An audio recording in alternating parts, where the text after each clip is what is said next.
Dual wield or dual blade is a form of swordsmanship where the user uses two swords instead of one.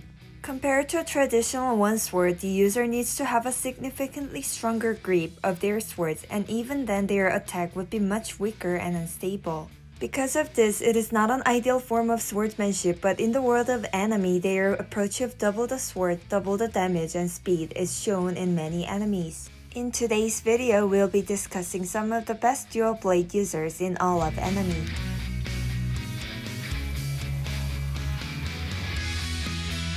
Hashibira Inosuke is a character that grew up in the wild, shown by his boar mask, and has the personality like a beast, just diving headfirst into a fight. He is always about being the strongest, and whenever he comes across a stranger that seems strong, he would ask that person to fight without hesitation. Being from the wild, both of his sword and breathing technique is self-made.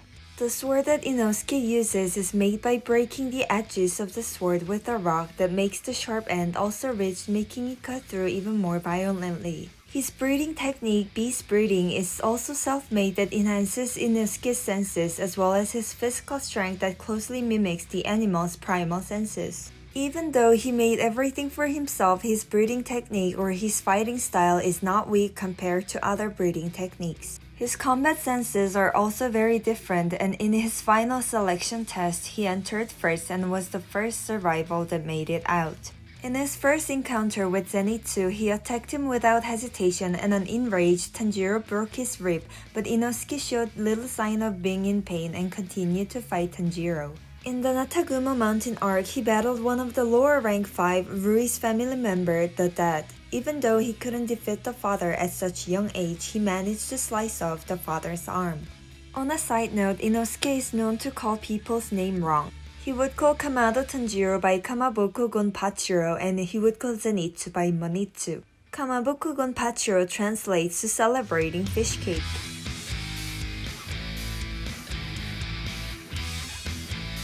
In a world where people are born with magic, Asta was born without any. This classic shonen anime is about Asta entering the Magic Knight squad and chasing his dreams against all the odds. Asta goes through hard training to make himself stronger, even receiving a 5-leaf clover grimoire with an anti-magic devil inside. With his 5-leaf clover, he can summon swords that is infused with anti-magic. His 5-leaf clover grimoire has an anti-magic devil inside, and with this, he can draw 3 swords that can all nullify magic or absorb magic powers. The Demon Slayer sword can deflect spells, and Demon Dweller sword can project slashes of anti-magic and can also absorb others' magic that can be used. The Demon Destroyer sword can nullify any magic that comes in his way. The sword's abilities are strong in itself, but when he uses it as a physical attack, it acts as a blunt weapon that can deal massive damage. Asta trained enough to the point where he is strong enough to wield 2 swords at a time, letting him use 2 abilities at once. Normally, the Demon Dweller sword and Demon Destroyer sword are too heavy for a normal person to even wield one, but Asta trained his body to be strong enough to not just hold 2 at once, but also being able to use it simultaneously. It's not just his strength, but all of his physical attributes are enhanced. When someone with the running start would run away from Asta, he would show up in front of them in a blink of an eye, and he can match someone's magical speed with his physical speed. With his sword and his great strength, in half a year of training, he got comfortable using 2 swords at once, and he would switch up the combination of the swords that help him better in a fight. This was shown best in the Spade Kingdom invasion arc. Around the start of the invasion, Asta had just finished his training. He showed his ability to deflect many magicians' attacks with his Demon Slayer sword, and using his Demon Dweller sword to absorb certain attacks that he would use back on the enemies. He also showed his quick senses by quickly switching out his sword to a Demon Destroyer sword to nullify a deadly poison attack that could have killed him. Shinsui Kiraku is the captain of the 1st Division and captain commander of the Gotei 13 and the former captain of the 8th Division. He's a laid-back and flamboyant man, and he calls Nanao Issei my Nanao-chan. Because of this, he doesn't come off as a threatening character but rather a comical one. In his first fight, he put the flowers that Nanao made into a pile where he got hit with the flowers that he put away later. But this is his casual personality, and when he engages in battle, he's very focused and reflects his commander title very well. His weapon of choice is Katen Kyokotsu, or Flower Heaven Bone of Madness.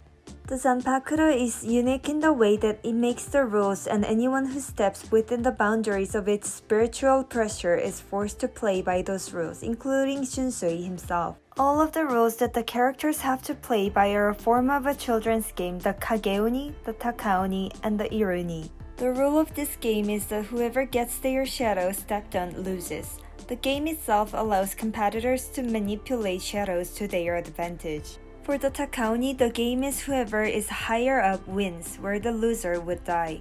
For the Iruni, you say the name of the color you want to cut with your sword and you cannot cut anything else. If the color that you call does not exist on your body, the damage is minimal even if the attack would normally inflict a much more severe wound. However, the opposite is also true. By calling out a color you're wearing and attacking, the damage given is proportional to the amount of that color on you. To maximize damage, you have to use a color that maximizes the risks to yourself as well as your enemy.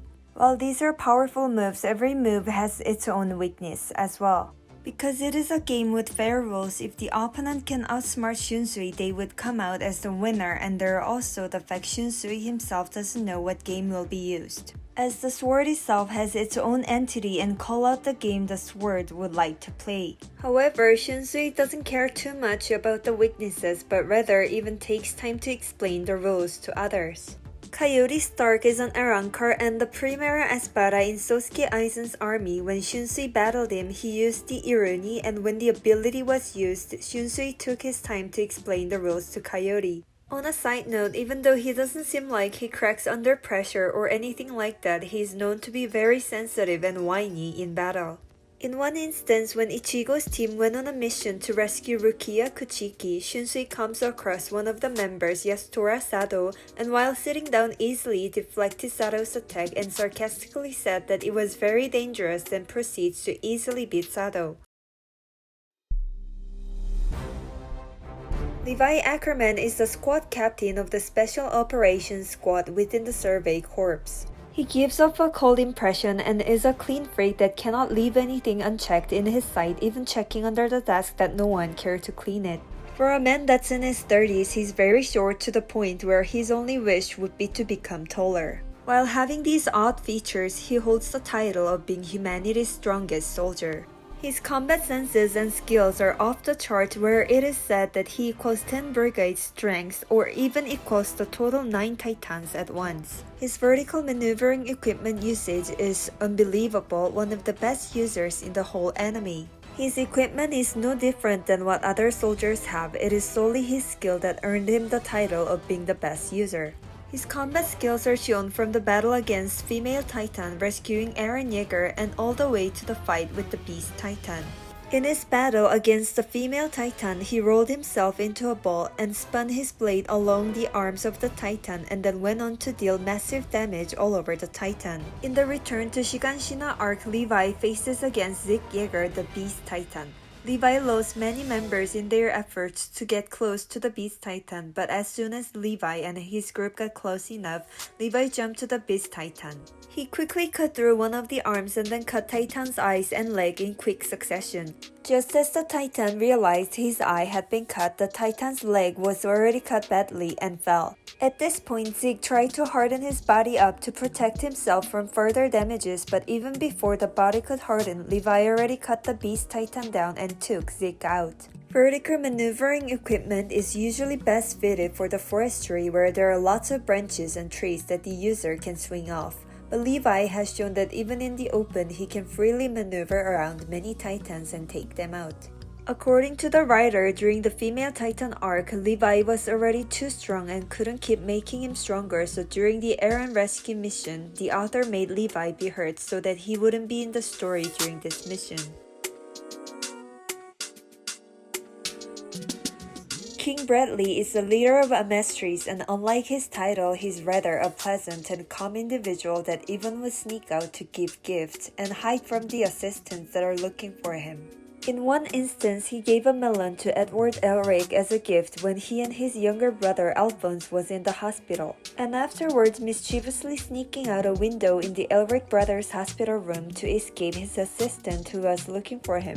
However, he's in fact one of the 7 homunculi made by the dwarf in the flask and is the deadliest one, Wrath. He usually wields 2 swords to fight, and other times he can be seen using up to 5 swords at once in combat. When he's in battle, his speed and precision is next to none, where he can slash through anyone in a blink of an eye.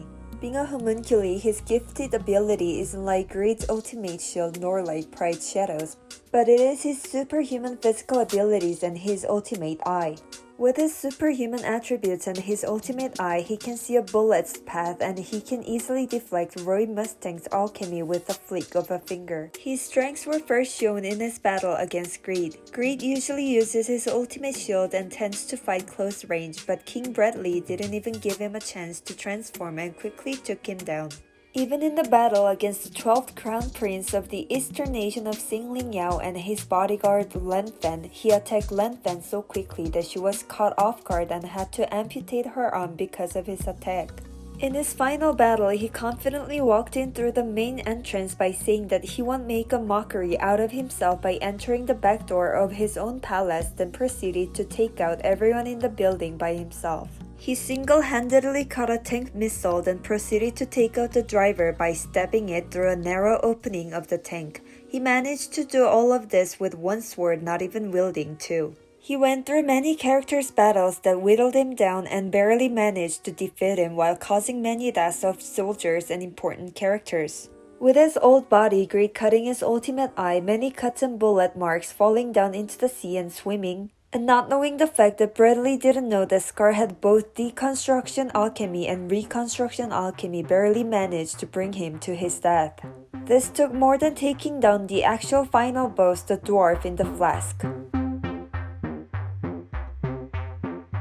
In today's video, we looked at some of the most recognizable dual blade users in all of anime.